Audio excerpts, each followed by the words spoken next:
여러분, 잠깐만요. 저 오늘 꽤 부끄러운 이야기 하나 꺼내려고 합니다. 아들 집에 갔다가 손주 이유식 가지고 며느리랑 한마디 했거든요. 제가 먼저 말을 꺼냈고 저는 당연히 제가 맞다고 생각했어요. 아들 둘을 키운 사람이 이유식 하나 못 알겠어요? 그런데 그날 처음으로 제가 틀렸다는 걸 느꼈습니다. 틀렸다는 게 아니에요. 정확히는요. 내가 알던 세상이랑 지금 세상이 달라졌다는 걸 그날 처음으로 느꼈다는 거예요. 머리로는 알고 있었죠. 세상 변했다, 육아법도 바뀌었다, 인터넷에 정보가 많다. 근데 그게 내 몸에 와닿은 건 그날 손주가 이유식 잘 먹는 걸 보던 순간이었어요. 아무 말도 못하고 그냥 봤습니다. 손주 입에 숟가락 들어가는 걸 보면서. 그리고 혼자 생각했어요. 아, 이제 내 자리가 아니구나. 오늘은 그 이야기 해보려고 합니다.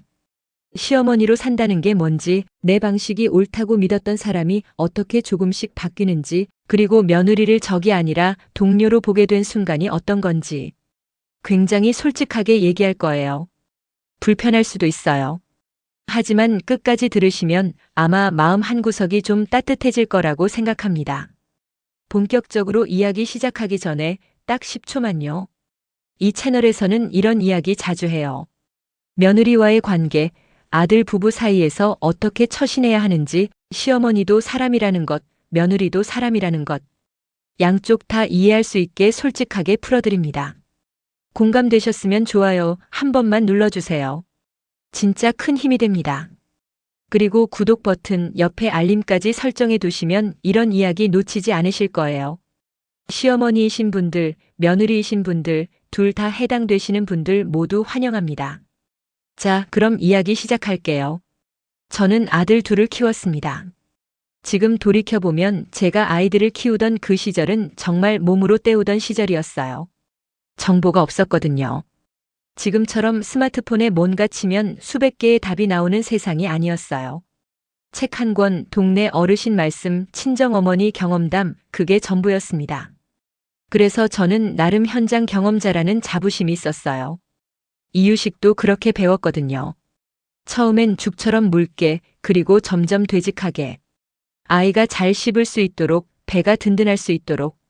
그 기준이 머릿속에 딱 박혀 있었어요. 30년 넘게 그 믿음이 흔들린 적이 없었습니다. 그러니까 며느리가 부엌에서 이유식 만드는 걸 봤을 때 저는 그냥 지나칠 수가 없었어요. 지나치려고 했는데 보이는 거예요. 냄비 속에서 뭔가가 보글보글 끓고 있는데 되직하기는커녕 물처럼 묽은 거예요. 아니, 물보다는 좀 되지만 제가 생각하는 이유식과는 꽤 거리가 있었습니다. 아이가 먹어도 배가 찰까 싶은 정도랄까요? 그래서 한마디 했습니다. 그거 너무 묽은 것 같은데. 아, 이걸 말해야 했나 말아야 했나 지금도 가끔 생각해요. 근데 그때는 진심으로 걱정이 되었거든요. 제 손주잖아요. 배가 든든해야 잘 자고 잘 자야 잘 크잖아요. 그 마음에서 나온 말이었어요. 며느리가 고개를 들었어요. 네. 그 한 글자에 뭔가 담겨 있었습니다. 당황함인지 당혹감인지 아니면 살짝 또 시작이다 하는 건지.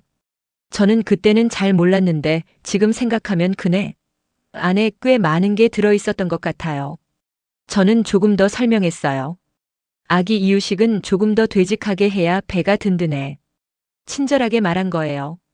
저는 비판하려고 한 게 아니라 그냥 제가 아는 걸 나눠주고 싶었던 거예요. 근데 아마 며느리 귀에는 그 친절함이 참견처럼 들렸을 수도 있겠구나 싶었어요. 며느리가 잠깐 망설였어요. 딱 그 망설임이요. 그 잠깐의 사이. 뭔가 말하려다 참는 건지 어떻게 말해야 할지 고르는 건지. 저는 그 찰나에 약간 이상한 기분을 느꼈습니다. 뭔가 오겠구나 싶은. 그리고 며느리가 말했어요. 요즘은 이렇게 묽게 하는 게 좋다더라고요. 저는 솔직히 좀 놀랐어요. 며느리가 저한테 요즘은 다르다고 직접 말한 게 그게 처음이었거든요. 그전에는 항상 네, 그렇군요라거나 맞아요, 알겠어요. 이런 식으로 넘어갔는데 그날은 달랐습니다. 반박은 아니었어요. 그냥 정보였어요. 근데 저한테는 그 정보가 좀 낯설게 느껴졌습니다. 요즘은 다르다는 말이, 제가 알던 것과 다르다는 말이, 그래서 저는 또 한마디 했어요. 그래도 너무 묽으면 금방 배고파. 지금 생각하면 그 말은 더 안 했어야 했어요. 며느리가 이미 요즘은 다르다고 했는데 저는 거기서 한 발 더 들어갔거든요. 물러설 타이밍을 놓친 거예요. 인생에서 그런 타이밍이 있잖아요. 여기서 멈추면 되는데 한 발 더 내딛는 순간.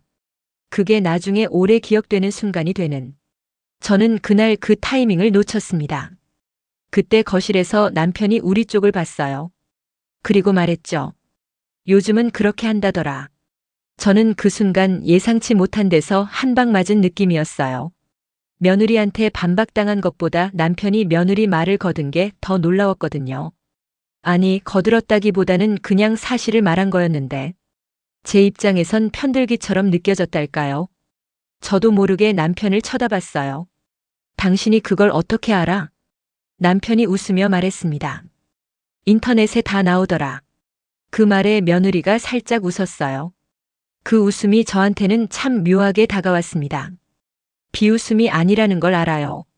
며느리는 그런 사람이 아니에요. 그냥 상황이 살짝 풀린 것 같아서 미소 지은 거겠죠. 남편이 분위기를 부드럽게 만들어줬으니까. 근데 저는 그 웃음을 보는 순간 아무 말도 하지 못했습니다. 다음 말이 없었어요. 평소에 저라면 그래도 하지만 내 경험으로는 이런 말들이 줄줄이 나왔을 텐데. 그날은 그게 안 나왔어요. 뭔가 막힌 것처럼. 지금 생각해보면 그건 제가 처음으로 내 말이 틀릴 수도 있다는 걸 어렴풋이 느낀 순간이었던 것 같아요. 아직 인정하지는 않았지만 어딘가에서 조금씩 흔들리기 시작한 순간. 그 후로 며느리는 조용히 이유식을 완성했고 저는 부엌을 나왔습니다. 말 한마디 없이. 거실에 앉아서 텔레비전을 보는 척했지만 머릿속에서는 계속 그 장면이 돌아갔어요. 이유식 냄비. 묽은 수프 같은 질감. 며느리의 그네. 남편의 인터넷에 다 나오더라. 며느리의 작은 미소. 나는 잘 아는 사람이라고 생각했는데. 정말로 진심으로 그렇게 생각했는데. 그날 처음으로 그 믿음에 조그만 균열이 생겼습니다. 오래전 이야기를 좀 해볼게요. 제가 큰아들을 낳았을 때 저는 26이었어요. 지금 며느리 나이랑 비슷하거나 좀 더 어렸을 때죠. 그때 저는 아무것도 몰랐어요. 아이가 왜 우는지도 몰랐고 언제 먹여야 하는지도 몰랐고 이유식은 언제 시작해야 하는지조차 몰랐어요. 그래서 친정어머니한테 물었죠. 어머니, 이유식은 언제 시작해요? 어머니가 말씀하셨어요. 100일 지나면 시작해야지. 너무 일찍 하면 안 돼. 저는 그 말을 그대로 따랐어요. 어머니 말이 곧 진리였거든요. 책을 찾아보거나 의사한테 물어볼 생각은 별로 안 했어요. 어머니가 아들 셋을 키웠고 그 아들들이 멀쩡히 잘 컸으니까. 경험이 곧 지식이던 시절이었어요. 이유식 농도도 그랬어요. 처음엔 묽게 시작하다가 점점 되직하게 해야 한다고 배웠어요. 왜냐고요? 소화가 잘 되어야 하니까. 위장이 적응할 시간을 줘야 하니까. 그게 이유식의 기본이라고 생각했어요. 근데 요즘 육아 정보를 보면 이유식 초기에도 어느 정도 점도가 있어야 한다는 이야기가 있더라고요. 너무 묽으면 오히려 음식에 대한 감각을 익히기 어렵다고. 아이가 씹는다는 행위 자체를 배우려면 어느 정도 형태가 있는 게 좋다고. 물론 이것도 전문가마다 다 다르고 아이 상황마다 다르고 원령마다 다르고 일률적으로 말하기 어려운 부분이 많아요. 근데 중요한 건 이렇게 해야 한다는 정답이 하나가 아닐 수도 있다는 거예요. 제가 배운 게 틀린 게 아니에요. 그 시대의 최선이었어요. 그런데 며느리가 하는 것도 틀린 게 아니에요. 이 시대의 최선일 수 있어요. 그걸 그날 이유식 냄비 앞에서 어렴풋이 깨달았습니다. 그런데 왜 저는 그 말 한마디가 그렇게 쉽게 나왔을까요? 너무 묽은 것 같은데. 지금 생각해봐도 그 말은 참 자연스럽게 나왔어요. 거리낌이 없었거든요. 왜냐면 저는 그게 참견이라고 생각하지 않았거든요. 걱정이라고 생각했으니까. 시어머니라는 존재의 딜레마가 거기 있는 것 같아요. 걱정이 참견이 되는 순간, 사랑이 간섭이 되는 순간, 돕고 싶은 마음이 누르는 힘이 되는 순간, 저는 늘 며느리가 힘들까봐 걱정했어요. 손주가 잘 클까봐 걱정했어요. 아들이 힘들지는 않을까 걱정했어요. 그 걱정들이 말이 되어 나올 때 그게 며느리한테는 어떻게 들렸을까요? 조언처럼 들렸을까요? 아니면 넌 아직 부족해처럼 들렸을까요?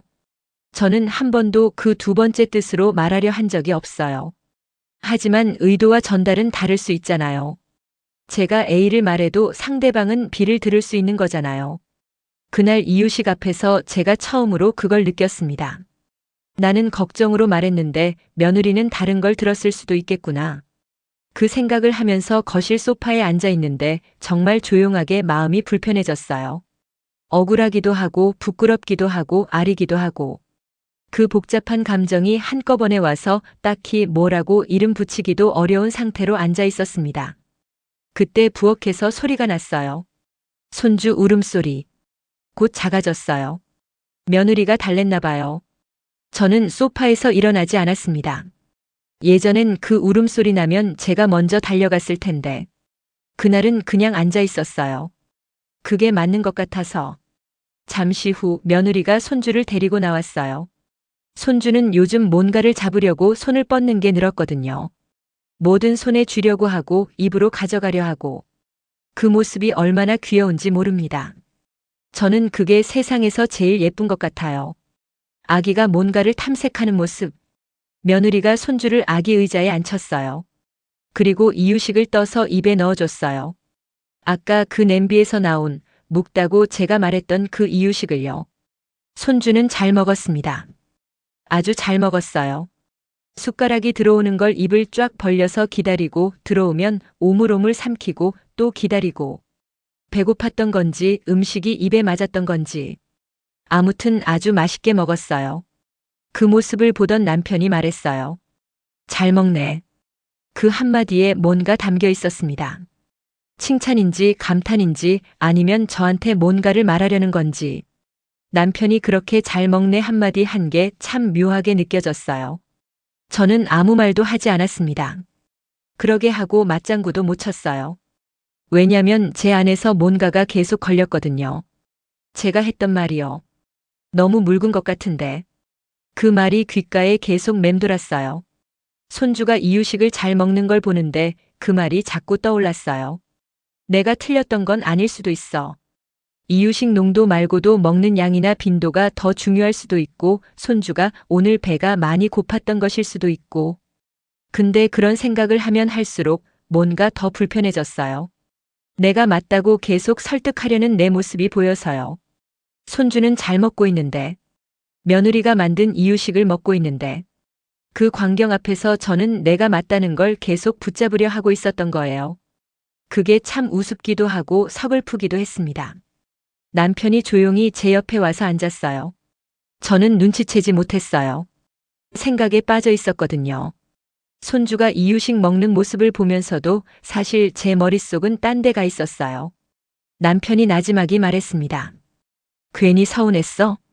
저는 고개를 돌렸어요. 아니야. 근데 그 아니야가 조금 빠르게 나왔어요. 생각하고 말한 게 아니라 반사적으로 나온 거요. 그래서 스스로도 알았어요. 거짓말은 아닌데 완전한 진실도 아니라는 거. 서운했느냐고요? 그렇다고 하면 왜 서운했을까요? 며느리한테 반박당해서? 그건 아니에요.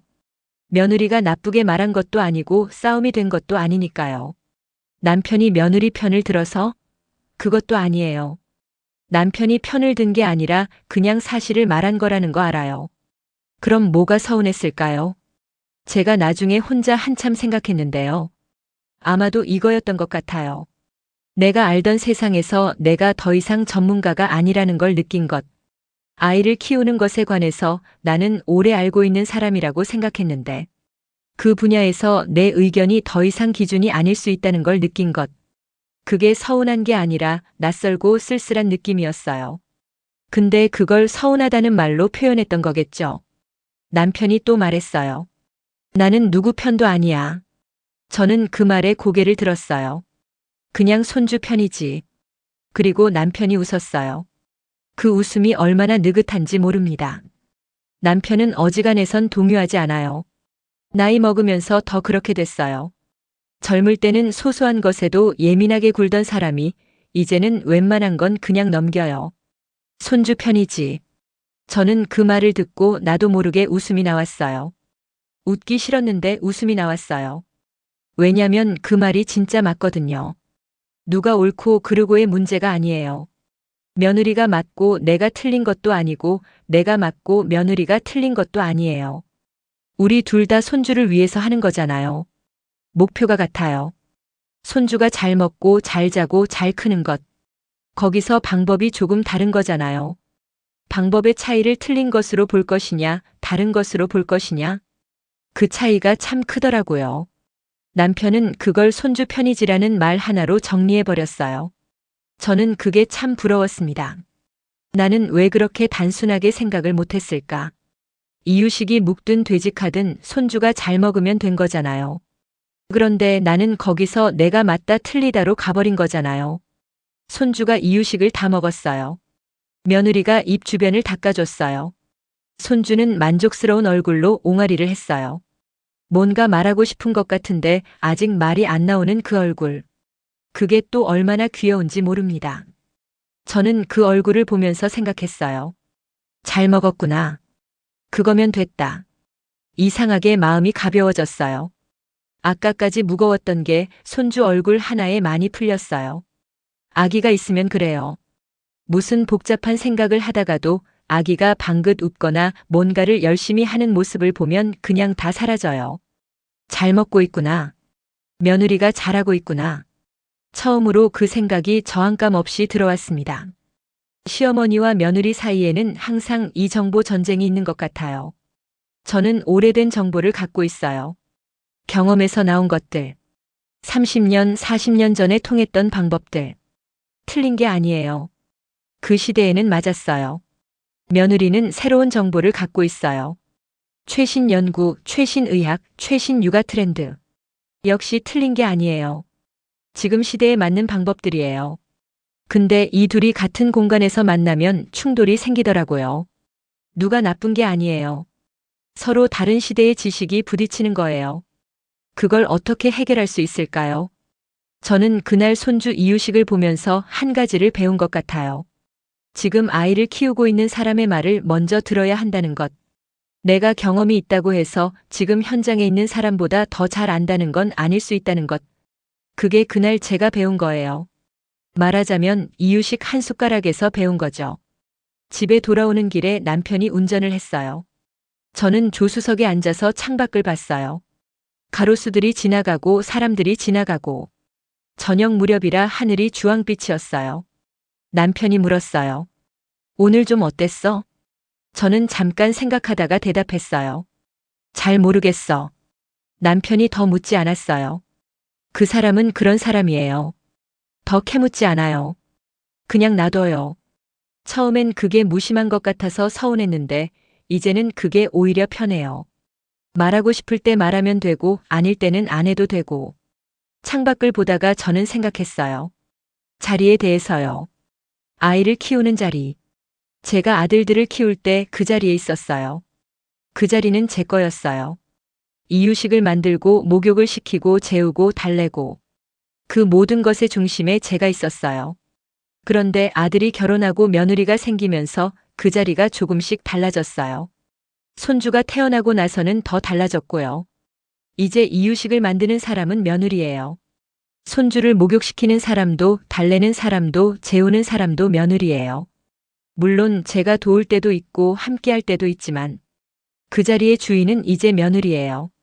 그게 서운하냐고요? 예전엔 좀 그랬어요. 제 자리가 빼앗긴 것 같다는 기분이요. 내가 오래 있던 자리에서 밀려난 것 같은 기분. 아들이 결혼하고 나서 한동안 그런 기분이 들었어요. 근데 그날 차 안에서 생각하다가 좀 다르게 느껴졌어요. 빼앗긴 게 아니라 넘겨준 거구나. 혹은 더 정확히는 넘어간 거구나. 자연스럽게. 시간의 흐름처럼. 제 친정어머니도 마찬가지였어요. 제가 결혼하고 아이를 낳았을 때 어머니는 처음에 많이 관여하셨어요. 이렇게 해라, 저렇게 해라. 이유식은 이렇게, 목욕은 저렇게. 당신이 아시는 최선을 다 알려주려 하셨죠. 그런데 어머니가 어느 순간부터 줄어드셨어요. 조언이 줄어들고 참견이 줄어들고. 나중엔 제가 뭔가 물어볼 때만 말씀하셨어요.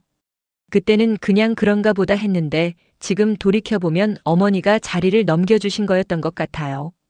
이제 이 아이는 네가 키워라. 네가 더 잘 알 수 있어.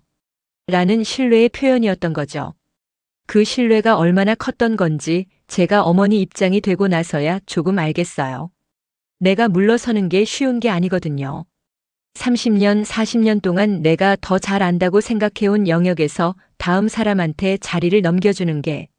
근데 그게 결국 사랑인 것 같아요. 진짜 사랑은 내가 앞에 서는 게 아니라 상대방이 앞에 설 수 있게 물러서는 것. 어머니가 저한테 그러셨던 것처럼 이제 저도 며느리한테 그래야 할 때가 된 거예요. 물론 이게 말로는 쉬워요. 물러선다. 자리를 넘겨준다. 입으로 말하면 두 글자, 세 글자예요.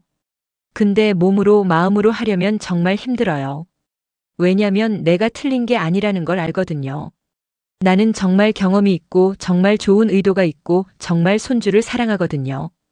그런데도 물러서야 하는 거잖아요. 그게 억울한 게 아니에요.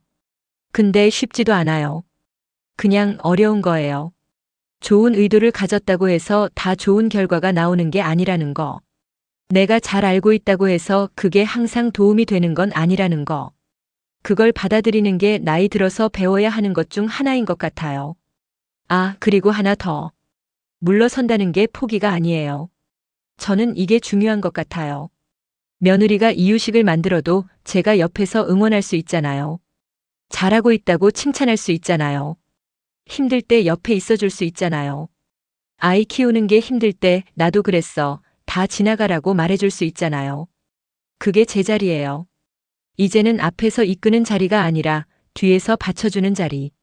그게 덜 중요한 자리가 아니에요. 어떻게 보면 더 중요한 자리일 수도 있어요. 아무나 할 수 있는 게 아니거든요.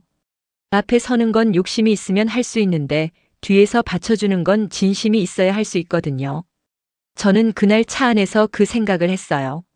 창밖으로 해가 지고 있었고 남편은 말없이 운전을 하고 있었고 그날 저녁 집에 와서 밥을 먹으면서 남편한테 말했어요. 오늘 며느리한테 좀 미안했어. 남편이 밥 먹다가 고개를 들었어요. 뭐가? 이유식 가지고 한마디 한 거. 남편이 잠깐 생각하다가 말했어요. 미안하면 다음에 잘하면 되지. 그게 전부였어요. 더 길게 말하지도 않았고 위로하지도 않았고 그냥 담백하게 다음에 잘하면 되지. 그 말이 참 좋았어요. 지난 걸 붙잡고 계속 미안해하는 게 아니라 다음에 잘하면 된다는 것. 저도 그렇게 생각하기로 했어요. 오늘 좀 서툴렀으면 다음엔 조금 더 잘하면 되는 거다. 시어머니라고 처음부터 완벽한 사람이 어디 있겠어요. 며느리도 처음부터 완벽한 사람이 없듯이. 우리 다 배워가는 거잖아요. 제 주변의 시어머니들 이야기를 들어보면 많이들 비슷한 고민을 해요. 며느리가 내 말을 안 들어요. 내가 도와주려 하면 왜 귀찮아하는 건지 모르겠어요. 요즘 며느리들은 시어머니를 너무 힘들게 해. 그 말들이 이해가 돼요. 저도 비슷한 마음을 가진 적 있으니까요. 근데 반대편에서 들으면 이런 이야기도 있어요. 시어머니가 자꾸 참견해서 힘들어요. 뭘 해도 뭔가 말씀하시니 지쳐요. 시어머니가 내 방식을 존중해주지 않아요. 이것도 이해가 돼요. 며느리의 입장에서 생각하면 자기 집에서 자기 아이를 키우는데 계속 이렇게 해라 저렇게 해라 소리를 들으면 얼마나 힘들겠어요. 양쪽 다 옳아요. 양쪽 다 틀렸어요. 아니, 정확히는 양쪽 다 같은 걸 원하는데 다른 방식으로 표현하고 있는 거예요. 시어머니는 사랑한다는 걸 도움으로 표현하고 며느리는 사랑받고 싶다는 걸 존중해달라는 말로 표현하고 그 사이 어딘가에 오해가 쌓이는 거예요. 제가 한 가지 솔직하게 말할게요. 시어머니가 참견을 하는 이유 중 하나는 필요 없어지는 것에 대한 두려움이에요. 이걸 말하기 좀 부끄럽지만 사실이에요. 아이를 키울 때 내가 중심이었어요. 내가 제일 중요한 사람이었어요. 내 결정이 아이의 하루를 좌우했어요. 그 시간이 수십 년이에요. 그 존재감이 습관처럼 된 거예요. 그런데 아들이 결혼하고 손주가 태어나면 그 중심이 이동해요. 이제 며느리가 중심이에요. 그 이동이 서운한 게 아니에요, 머리로는. 당연한 거 알아요. 근데 몸이 아직 그 이동을 따라가지 못한 거예요. 몸은 아직 내가 중심이어야 한다고 기억하고 있는데 현실은 중심이 바뀌었으니까. 그 사이에서 오는 불편함이 참견이라는 형태로 나오는 거예요. 이걸 알면 시어머니가 참견하는 게 나쁜 의도가 아니라는 게 조금 더 이해가 되지 않을까요? 물론 그렇다고 해서 참견을 다 받아줘야 한다는 말은 아니에요. 며느리도 자기 경계를 지킬 권리가 있고 자기 방식대로 아이를 키울 권리가 있어요. 다만 그 참견의 뿌리를 알면 조금 다르게 대응할 수 있을 것 같아요. 저분이 나를 무시하는 게 아니라 아직 이 변화에 적응 중이구나. 그렇게 보면 조금 덜 상처받을 수 있지 않을까요? 며느리의 입장도 한번 볼게요. 며느리는 어렵습니다. 결혼하면서 새로운 가족이 생기는 건 남편 쪽만이 아니에요. 근데 사회적으로 그리고 전통적으로 며느리가 시집 식구들과의 관계에서 더 많은 걸 요구받아 왔어요. 잘 해야 하고 예의 바르게 해야 하고 시어머니 말씀 잘 들어야 하고 그러면서도 자기 방식이 있어야 하고 이 모든 걸 동시에 잘하는 게 쉬운 일이 아니에요. 특히 요즘 며느리들은 더 그래요. 예전과 달리 대부분 직장이 있고 자기 커리어가 있고 자기 세계가 있어요. 그러면서도 결혼 이후엔 여전히 며느리로서의 역할이 많이 요구되죠. 그 무게가 얼마나 무거운지 그 안에서 시어머니의 말 한마디가 얼마나 크게 들릴 수 있는지 저는 시어머니가 된 후에야 조금 알겠어요. 며느리일 때는 그냥 힘들었는데 시어머니가 되고 나서는 내가 얼마나 힘들게 했을까도 생각하게 되거든요. 이 관계를 잘 풀려면 뭐가 필요할까요? 저는 세 가지인 것 같아요. 첫째, 시어머니는 조언과 참견의 차이를 알아야 해요. 조언은 상대방이 원할 때 주는 거예요. 물어봤을 때, 도움을 요청했을 때. 그럴 때 주는 정보가 조언이에요. 참견은 상대방이 원하지 않는데 주는 거예요. 내가 하고 싶어서 내가 더 잘 안다고 생각해서 주는 정보가 참견이에요. 같은 정보라도 타이밍과 맥락에 따라 조언이 되기도 하고 참견이 되기도 해요. 그날 이유식 앞에서 제가 한 말은 며느리가 물어보기 전에 먼저 말한 거잖아요. 참견이었던 거예요. 그 차이를 인식하는 것만으로도 관계가 많이 달라질 수 있어요. 둘째, 며느리는 시어머니의 의도를 먼저 보려고 해야 해요. 말이 거슬려도 그 말 뒤에 있는 의도를 보려는 노력. 저 말이 나를 힘들게 하려는 게 아니라 손주를 걱정하는 마음에서 나온 거구나. 그게 쉽지 않다는 거 알아요. 힘들 때 그렇게 관대하게 생각하는 게 얼마나 어려운지. 근데 그 노력이 있으면 상처가 줄어들어요. 셋째, 남자들이 좀 더 잘해야 해요.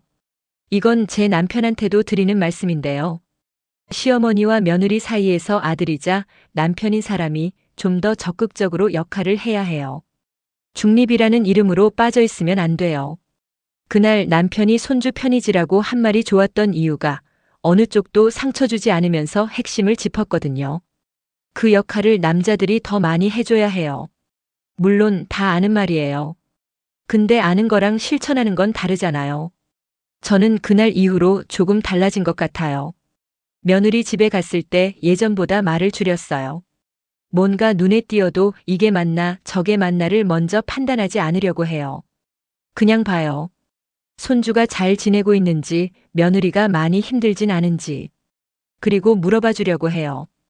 오늘 많이 힘들었어? 손주 밥은 잘 먹었어?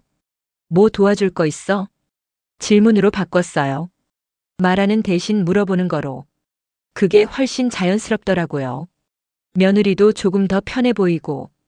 완전히 달라진 건 아니에요. 저도 여전히 실수할 때가 있어요. 말이 먼저 나갈 때가 있어요. 근데 그러고 나면 이제 조금 더 빨리 알아채는 것 같아요. 아, 또 내가 앞에 섰구나. 그 인식이 생긴 게 그날 이유식 한 숟가락에서 시작된 것 같아요. 어머니가 돌아가시기 전에 제가 한번 여쭤봤어요. 어머니, 며느리 생기고 나서 어떠셨어요? 어머니가 잠깐 생각하시더니 말씀하셨어요. 처음엔 섭섭했지. 내 아들을 뺏긴 것 같아서. 저는 그 말이 너무 솔직해서 살짝 놀랐어요. 어머니가 또 말씀하셨어요. 근데 손주 낳고 나서 달라지더라. 아, 이제 이 집은 새로운 사람이 중심이구나 싶었어. 저는 물었어요. 그게 서운하지 않으셨어요? 어머니가 웃으셨어요. 서운하기도 하지. 근데 그게 맞는 거잖아. 그게 맞는 거잖아. 그 말이 참 오래 남았어요. 어머니는 평생 그렇게 사셨던 것 같아요. 서운하지만 맞는 거라는 걸 알고 그 사이에서 자기 자리를 찾으셨던 것 같아요. 저도 그렇게 할 수 있을까요? 아직 자신 없어요. 근데 해보려고 해요. 시간이라는 게 참 신기해요. 제가 젊었을 때 시어머니라는 존재가 너무 두려웠어요. 뭘 해도 눈치가 보이고 실수할까봐 조심스럽고.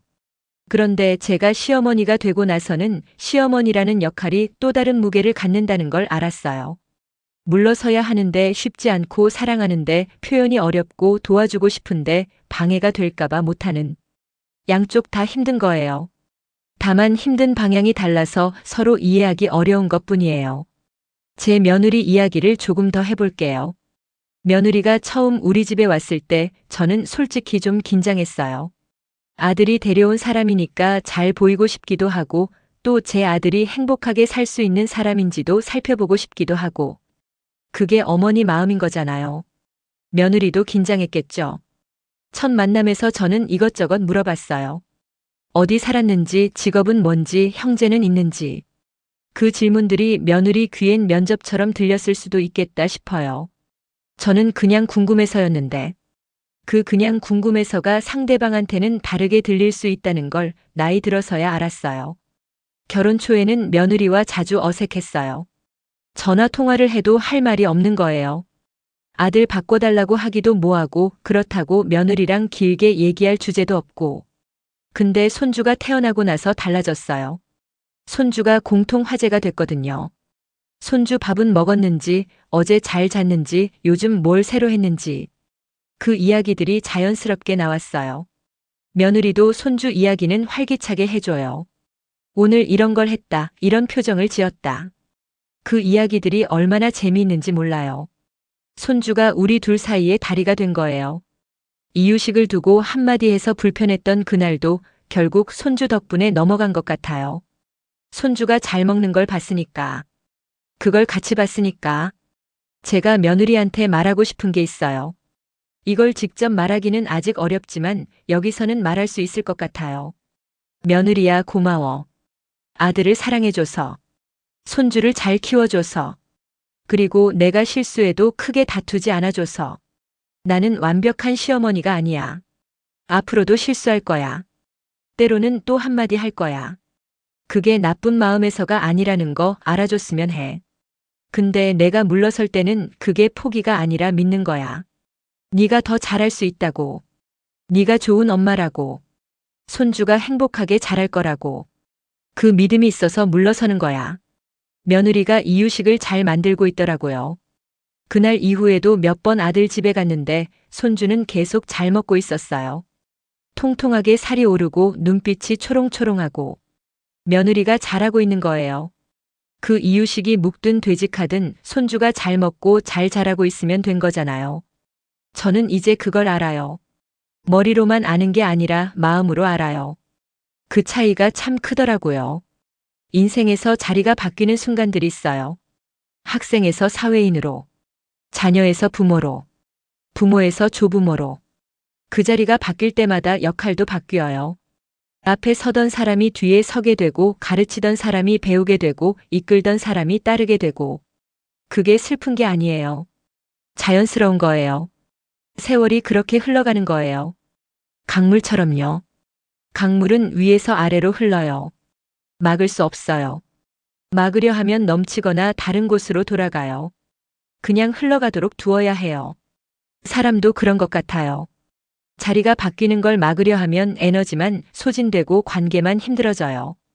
그냥 흘러가게 두면 자연스럽게 새로운 자리에 서게 돼요. 그게 더 편하고 더 아름다운 것 같아요. 손주가 요즘 걷기 시작했대요. 며느리가 영상 보내줬어요.